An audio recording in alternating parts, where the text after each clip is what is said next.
Steven from PopCultureMaven.com, and we're back with this week's new comic book reviews. Yes, it's a ton of books. The sound might be a little funky. We've had some technical difficulties, so I just have to use the microphone on the camera, and hopefully that will work out fine. Hopefully you'll be able to hear me. I'll talk as loud as I possibly can. We'll do these as quickly as possible. There's tons of book to get through. So first up, we have Compass #1, written by Robert McKenzie and Dave Walker, with artwork by Justin Greenwood. This is an interesting take on, kind of like the Tomb Raider Indiana Jones thing, where it's set during the Islamic Golden Age. So it's historically accurate, which is kind of interesting for a comic book. You don't see that in a lot of kind of mainstream books. But the basic premise is it's kind of a Tomb Raiders, Indiana Jones type thing with these two females. One's Muslim and the other is Asian, and they're looking for this treasure, and they end up kind of crossing paths, and one gets it and one doesn't. And so it's interesting because you have the period that it's set in, so there's that kind of angle with the look and the clothing and everything. But you also have two great strong female characters, which is really kind of not very often in comics today. So that's kind of an interesting take. The story was actually pretty good. It starts off kind of the Tomb Raider kind of thing, trying to get it, and then you kind of you start to learn about the period and everything. And you also kind of learn about, kind of there's mythology, kind of religious things, undertones of like all this, of this period that's thrown into the mix. And, it generally was a good first issue. I did enjoy a lot of what was there. And, I wouldn't say that I totally loved it, but I did enjoy it. And I think there's a lot of promise, which is always a plus for a first issue. Greenwood's artwork is actually really nice. Does a nice job of both, the action and, the kind of exposition with the dialogue and stuff like that. So, visually, it's great. The story was decent. I think there's a good premise there, and we'll see how the second issue goes. Next up, we have Demon Days, Mariko, #1, written and drawn by Peach Momoko. As we know, Peach Momoko's been doing like a million covers. And, she had done a Demon Days one-shot a month or so ago. And so this is actually, that was kind of like a standalone story. This is really the first issue of this new story. And so what it is, she's kind of fused Asian mythology with the superheroes. So you have Mariko, who's kind of, she's living with her grandmother, and she finds out the secret that it's not really her grandmother, and they're like, maid or whatever is actually Black Widows. So there's a lot of spinning plates, and you kind of learn that she has a much deeper backstory than she ever knew. I mean, she kind of always had thoughts, and dreams about like her previous life, so to speak. And so it's kind of interesting, I have to admit, once again, Peach Momoko, the artwork's absolutely stunning. It's gorgeous and everything. But, she's really a good writer. This is a pretty well-written book, I mean, it's not going to be like, like the greatest thing you ever read, but it's a solid story, and that's always a plus. So, so you have a decent story and really nice artwork. The only thing I want to forewarn people about is this is a quarterly book, so it's going to be a few months before the next issue. So just be aware of that if you do get into this, that it's going to be a few months before the next issues. Next up, we have Space Pirate Captain Harlock #1. Written by Leiji Matsumoto, with artwork by Jerome Aki. And the artwork is by Jerome Aki. What's interesting is this is obviously based on the anime, Captain Harlock and everything. And I had seen them years, and I kind of vaguely remember. But they were like some of the first animes that was translated over here. But what's interesting is this is this appears to be a European release, because the artwork has borders at the top and the bottom, because the artwork over there they do them in bigger graphic novels. So it doesn't make the art look bad. It just, you do notice it a little bit. I will say the story is actually pretty interesting, and you don't need to know Captain Harlock or anything.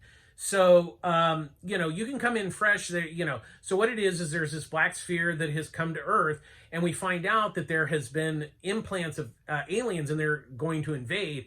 And the scientists decipher the sphere and discover this, so they start killing all the scientists. Everybody else is like, I don't know, watching Netflix and counting money or whatever, and they're just ignoring everything. So there's that set up, and then we don't quite know how Captain Harlock fits into this story, but we know that obviously the two stories are going to merge at some point. I mean, we do know that Captain Harlock there's a little girl on Earth that he kind of takes care of, so that will probably be how the stories go together. Alki's artwork is really, really nice here, and the best way I can kind of describe it is there's a lot of people that have an anime influence, but I find that it kind of when it's not a strong artwork, kind of has a scratchy look. But this looks like kind of a feature film. It's gorgeous looking artwork, and it's really nice. So even if you're not into anime, I found the story very interesting, and it was a really good first issue for what it was. Next up, we have Supergirl, Woman of Tomorrow #1, written by Tom King, with artwork by Brzrkr Evely. Now, this is one of the Infinite Frontier books, but it's a lot like Tom King's other books in the sense of, he's not trying to reinvent Supergirl, which is great.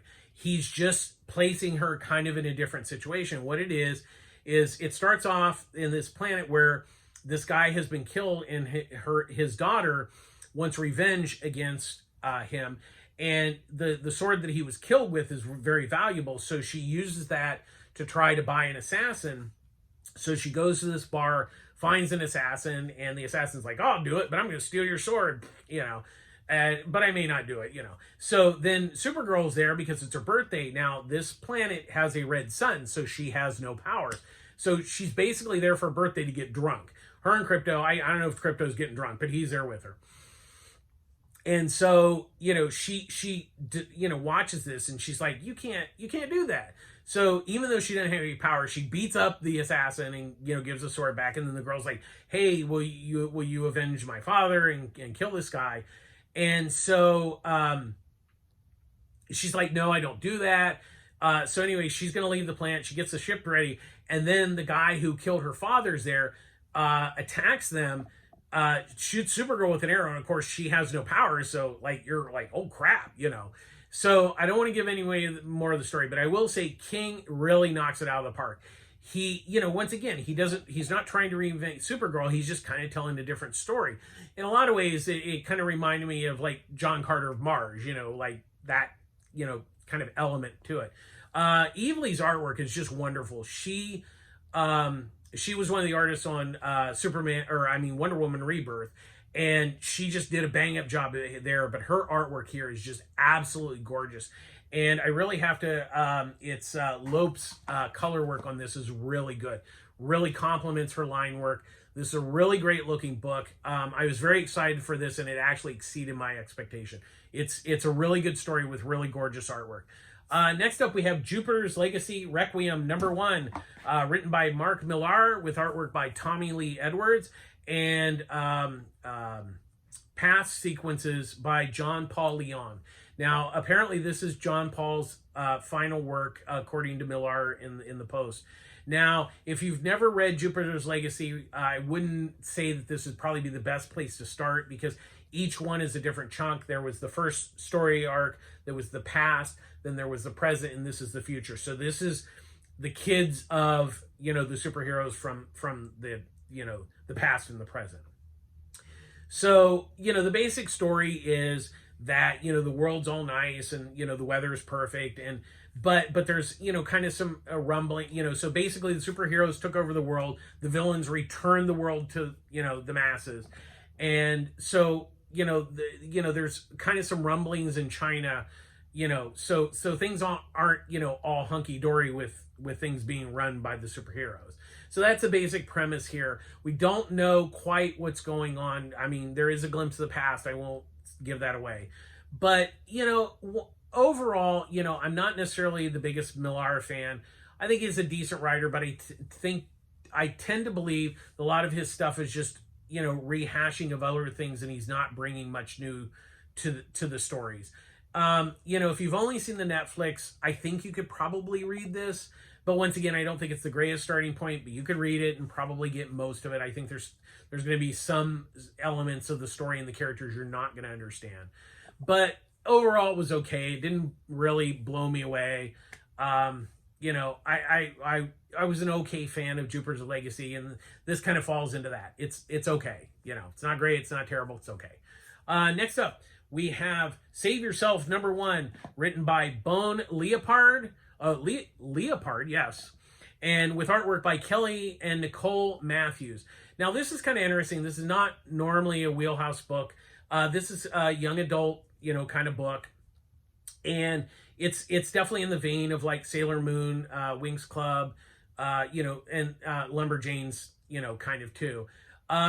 So what this is, you know, there's this girl and she's kind of a homebody. So her friends trick her into coming to the cafe, you know, oh, we need your help. And they're just trying to get her out of the house. And so while she's there, somebody says, hey, there's a battle between the superheroes and super, you know, villains. And let's go see it, you know. So she goes over there and she kind of gets caught in the crossfire. And so what it is one of the heroes actually, you know, is saving her. A building's going to collapse, but she's losing her power, so she needs to draw power from her. And, you know, she's not going to suck her dry, but she, you know, and she ends up sucking a little too much, but not killing her. And so they end up back at her apartment, and then there's a little bit more. I don't want to give too much of the story away, but I will say, you know, it was enjoyable for what it was. Like I said, it's not necessarily in my wheelhouse, but I appreciate the fact that it has strong female leads. It's actually mostly a female cast. And, you know, those books are very important right now, especially for young readers trying to get, because there's not a lot of books out there for young girls. And so books like this, I always appreciate, you know. I don't think you have to be a girl to read it. I read it, and I'm a guy. I enjoyed it. The artwork by Kelly and Nicole is actually really, really nice. Has a nice animation look to it. It's very colorful. You know, it's a decent story with good art. And once again, I say books like this are important, you know, and if you have young girls or young kids, you know, this is definitely a book to look for. Next up, we have Static Season 1, #1, written by Vita Ilea, with layouts by Chris Cross and finishes by Nicholas Draper Ivy. Now, I was a really big fan of the Milestone books when they first came out. I was very excited when they said that they were going to finally come back again.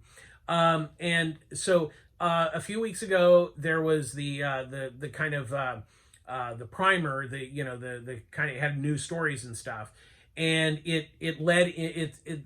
that story led into those is setups for the new Milestone miniseries that are coming out. So Static's the first one, and the good thing about Ilea script is she gives you kind of a cliff notes of what happened in there. So if you happen to have missed that, you'll be pretty okay, because she covers what you basically need to know here.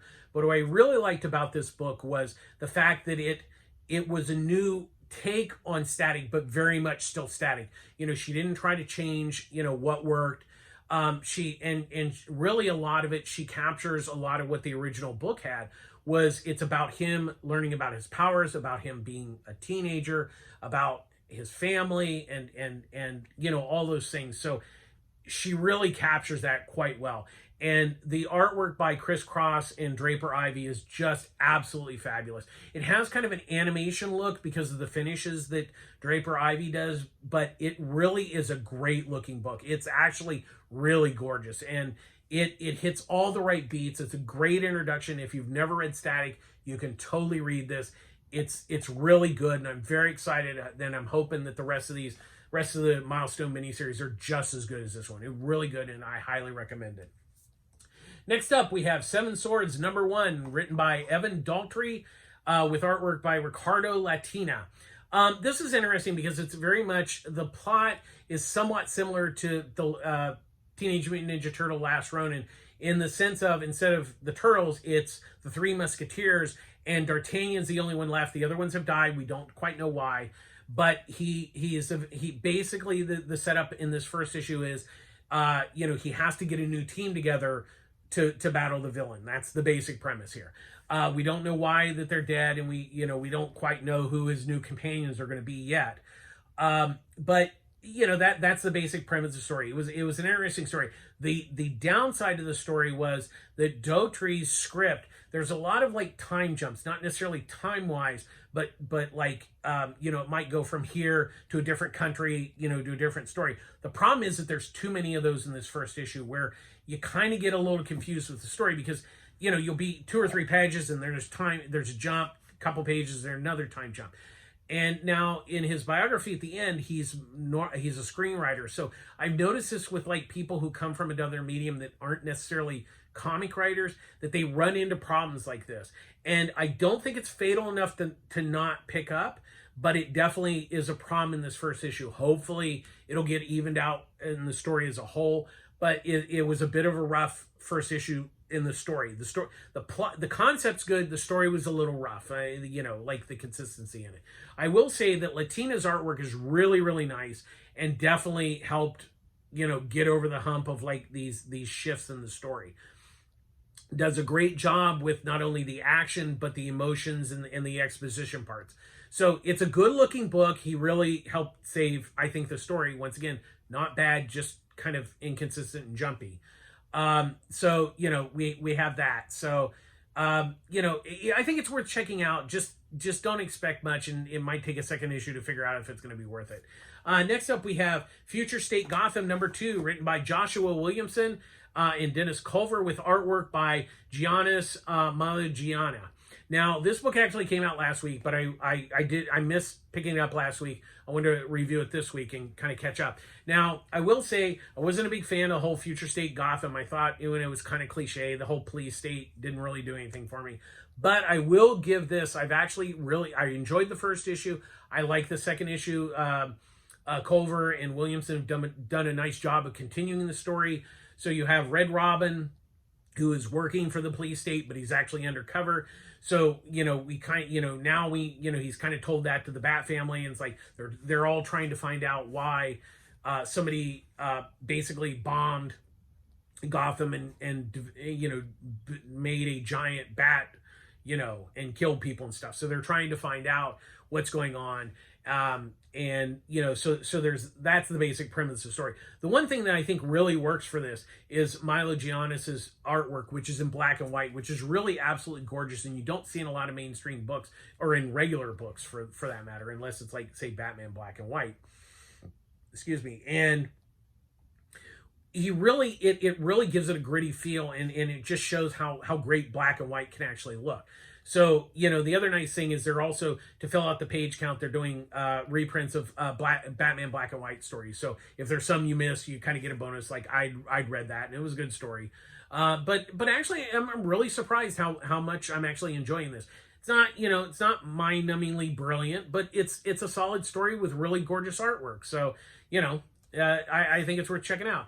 Next up, we have Time Before Time #2, written by Declan Shelvey and Rory McConneville, with artwork by Joe Palmer and Chris O'Halloran. Now, this is interesting because basically this is a time travel story, but what's interesting is the basic premise is, if you're rich enough, you can actually, because the future's crappy and depressing, so you can actually go back in time to a period you want. If you want to go to the 80s and 90s or whatever period you like, you can pay to go back to that period and live your life in that period. So the two guys, one of them ends up, in the first issue, he ends up, kind of messing himself up. So the other guy is like, trying to figure out what he's going to do. And at the end of the first issue, he gets thrown in a time machine with this FBI agent, and he doesn't have time to, map coordinates. And they end up in a time, the time machines explode. So now they're trapped there. But what we've learned is there are there's two different camps of time travelers. So, and they don't like each other. So there's that has been brought into the story. And so we have that going on, and also that they're trapped. And now the one guy, the one head guy that he worked for, he's trying to figure out what the FBI is doing, whether it's just her or the FBI is looking into him. So there's that. It's, once again, the story, Shelvey and Culver do a nice, Shelvey and McConneville, do a really nice job in the story. They keep it going. and give us more clues, but yet, kind of give us more things in the story. Palmer and Holleran's artwork is really nice, and the color work is really great because when you go to different time periods, they use different tones of color. So when you're in the future, it's kind of more drab colors, and when if you went to the 80s, it would be more 80s color. So visually, it's great. The story is good. I'm really liking it. Still worth checking out and worth reading. Next up, we have Legends of the Dark Knight #2, written by Derek Robertson, pencils by Derek Robertson, with inks by Richard P. Clark. Now, this continues from the first issue where there's the new deadlier gas in Gotham and all the villains are buying it. And so at the end of the first issue, him and Joker get into it, but they've been gassed. So what's interesting, what Derek Robertson has done here is he's really portrayed, Batman as human. He's not a superhero. He has no powers. And the fact that this is draining him because he's not just fighting one villain, he's fighting like 5 or 6. So with this battle with the Joker, it's taking a lot out of him, and it's only the first one. So that's an interesting take, and I really applaud Robertson for doing that. It gives you kind of a different, feel for a Batman story. Now, once again, Robertson's he's a great artist. Clark's doing really nice inks. But the thing is, you might have a problem finding this issue because there's a new villain introduced that we initially think is the Riddler, but it's not. Somebody similar to the Riddler. I'm not going to give it away, but there's a new villain. So it's very possible speculators have already jumped in and grabbed all these books. So, but anyways, it's really good. I'm really enjoying it. Really great artwork. I'm really interested to see, not only this new villain, but the other villains and how he's going to fit everything into this story. Next up, we have Silver Coin #3, written by Ed Brisson with Michael Walsh doing the artwork. This is, once again, it's a horror anthology. Each issue is on its own. Brisson does a really good story here. It's 3 kids. They go to this guy's house to rob him. He ends up having a heart attack, and they're like, so they cover their tracks by burning the house. They find out he's a fireman, so they're like, yeah, well, isn't it ironic? A fireman burns, a retired fireman burns in his house. But what happens is we know that having the coin is a bad thing. So the girl with the 2 guys, she has the coin, she becomes possessed, and let's say it does not go well for any of them. I don't want to give away the story, but Brisson's story is really good. It's really creepy and kind of unnerving kind of thing. More than, has some blood, but it's not a bloodbath. The thing I've always appreciated, and it just continues each issue, Walsh does a different style with these different stories, and it's really unique. And you don't see an artist do things like that very often. And I really have to give it to Walsh that not only is he doing this, but each book looks really good. And I'm very excited about the next issue because Jeff Lemire's writing it, and it'll be interesting to see what that story is and what art that Walsh picks. Next up, we have Berserker #3, written by Matt Kent and Keanu Reeves with artwork by Ron Garney. Now, once again, I'll say the first issue was all great. He's killing people left and right, ripping arms and heads off. But there wasn't really, for me, a lot of, story-wise, a lot of meat on the bones. And thankfully, the second issue, and now this issue, is we're learning his origin. And first of all, last issue, we learned that he was kind of born with lightning bolts. We don't know how, but, he's not really human, per se, or a hybrid. But what's interesting is this issue, so last issue, he kind of like saved his tribe by killing the invaders. And so now his father has kind of become drunk with power, and he's like, well, if he can take them out, we'll just start taking out all of them, and we'll like kind of be rulers.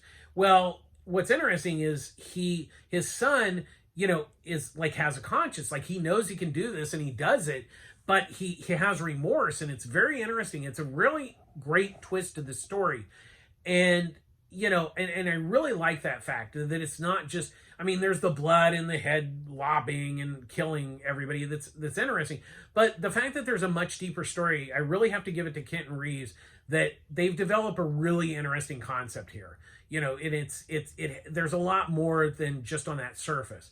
The other thing is, I really like Garney's artwork. He's really been knocking out of the park. And I really appreciate that, like, he's an old school artist. He's been doing art for a long time. And that he's able to just like do this book and show, like he's still got it. And the what I loved about his artwork in this issue is those really touching moments, like him talking to his mom, with remorse and everything. And it's really wonderful. I'm been really surprised by this book. Next up, we have The Many Deaths of Layla Star, #3, written by Ram V, with artwork by Philippe Andre. Now, each issue, so what it is Death. Death is out of a job. She's been fired, but she comes back as Layla Star. And, so each issue is a story, but then she dies and then she's reincarnated in each story. And there's years that pass on this. What's interesting about this one is, so she's at a party and there's this guy, she sits out on the balcony. She goes, talks to him and says, hey, what's going on? You don't look like you're having a good time. And he goes, well, my girlfriend just dumped me and my best friend just died. So once again, boy, Debbie Downer. But what makes this issue particularly interesting is his story, in the sense of it really shows her a different side to life and death. That, there is both life and death, but his story is very emotional. It's actually, really, really touching. And it gives her really a different perspective of this whole thing. Like, her whole thing is she just wants to kill the guy who's basically got her fired from her job. But now I don't think she's necessarily reconsidered that, but this story changes things for her on a different level, and that's really interesting, and I really liked it. Andre's artwork just continues to just be really wonderful. His style is just different and unique, but it just captures, so many, he's able to capture the emotions of this story. It's just really great looking, and it continues to be one that I just really love. Next up, we have Superman Red and Blue, #4, with 5 stories. First one by Mark Waid and artwork by Audrey Mock. The second story written and drawn by Francis Monopole. Then there's Robert Venditti writing and Thea Martinez on the artwork. We have Michael W. Conrad writing with Cully Hamner doing the artwork. And then we have Rich Dueck doing the story with Joe Quinones doing the artwork. This one was really interesting because I think writing Superman is probably one of the toughest characters to write, because he's like an invincible god. But how do you write that and still have that, human Achilles heel? So, that's interesting. And I think what's interesting about most of these stories is that they're kind of that human Achilles heel, and they've really, a lot of writers have really captured that in their stories. The first one is actually more of just the goofy, wild story. Wade writes a Mr. Mixoplex story, and it's basically the 3 months where he's stuck on his world.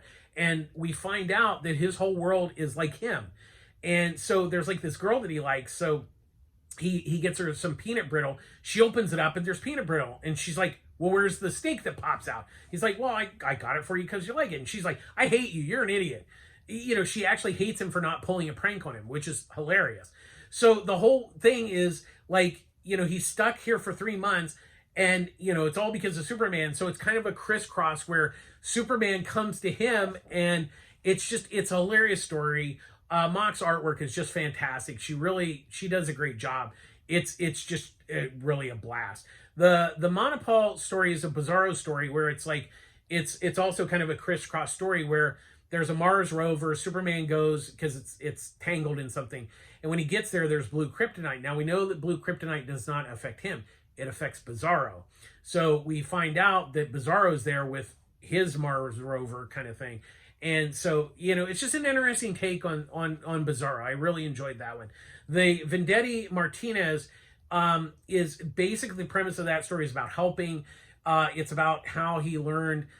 Helping from Pa Kent, because they had everybody had a bad season, but this one family had a really bad season, and so they're taking some of their hay and supplies to them, while other people in the community are doing the same thing. So he's teaching Clark, that like, yes, we need this, but they need it more than we do. So when it comes to the Superman side of the story, the present side, it's kind of how he learned to help, and how by him helping teaches other people to help. So it's a really hopeful story, and it was really good.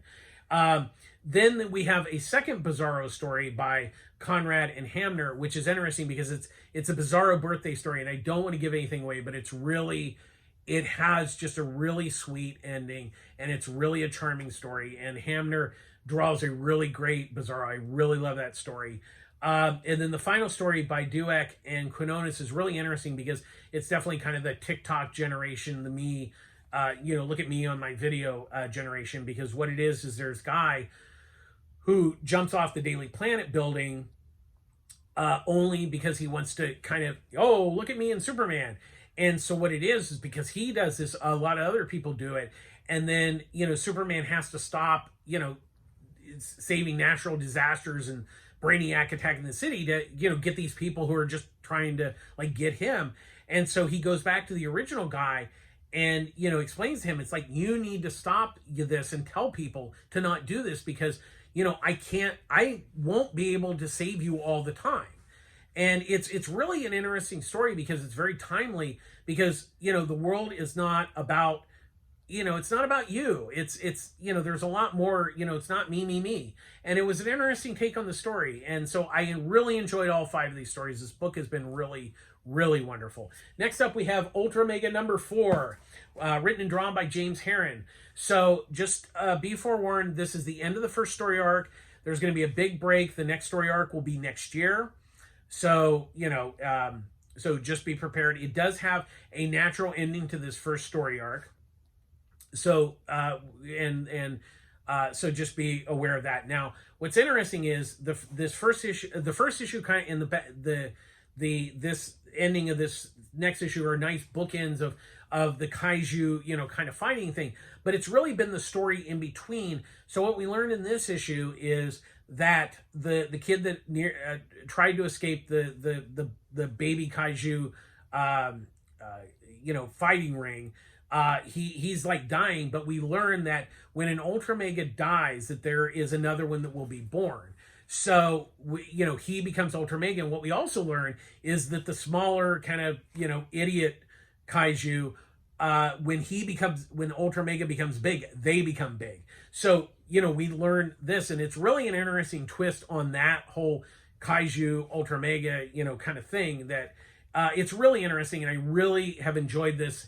The story has been great. The artwork is just fabulous. It's he just like, there's just, it's just amazing. It's been really great. If you've missed this book, there's a trade coming out in October. So if you've missed it, check it out. If you've been keeping up, this first issue is fantastic. And finally, we have Nightwing 81, written by Tom Taylor with artwork by Bruno Redondo. Once again, this book is hot. And it's hot because it's damn good. Now, I get it's selling out. They have to keep reprinting it. But a lot of it, this is really a great book. And what Tom Taylor has done, he's actually finally, been one of the few people to crack the Dick Grayson nut in Nightwing. And what he has done is make it about Dick Grayson. Nightwing's easy. He's just, he's superhero. He, like this issue, he saves the homeless kids from the, the heart snatching villain. But really what has made this book so wonderful is that it's about Dick Grayson. About him, about Barbara, about Robin. And it's just, that's what has made this book so darn good. And so this issue, we finally get introduced to the dog's name that has been chosen by the masses, is Bitewing, but Dick always refers to her as Haley. So that is also introduced. We also kind of get more into the Mayor Zarconi storyline, and we start to learn about her. There's a big reveal about her at the end. I don't want to say, but it's something that theoretically will change Dick Grayson's life. I'm not going to spoil it here, but it's very interesting. And like I said, the other thing is Redondo just continues to just visually knock this book out of the park. It's a really damn good looking book, and he's just hitting it, firing on all cylinders. Him and Taylor, they did that Suicide Squad, which was absolutely fabulous. They are a team to watch, and I each issue just gets better. This is one of the few books that I really look forward to every month. So that's going to do it. Public service announcement, as always, please support your local comic shop. It's always, they're not a big business. It always helps. I get my books at Pulp Fiction Comics in Long Beach. Ryan and Annie run a great store. They got a new kid, Eddie, who is, he loves comics, and we're all teaching him what to read, because he's just learning. So it's great to get that going. Everybody at the store and all the customers are helping. They have a great customer base. There's a sister store in Culver City, Pulp Fiction Culver City, run by Chris and her teams. Great store. Both offer pull box service, which is great. So that way you don't miss any issues like Nightwing. I don't miss any issues because I got a subscription to it. And they also offer trades and hardcovers off at 30% off every day. So once again, please support your local comic shop. Please get vaccinated. I've been vaccinated for 2 months. It's great. We're doing good here in California. We can always do better. If you have the opportunity to get vaccinated, please get vaccinated so we can get somewhat back to normal. And the other thing is, as always, please be kind to each other. It's still rough out there in a lot of many different levels. So being kind and friendly to each other is always a plus. And that's going to do it for this week. This is Steven from Pop Culture Maven signing out. Please take care of yourselves, and I'll see you next week. Bye.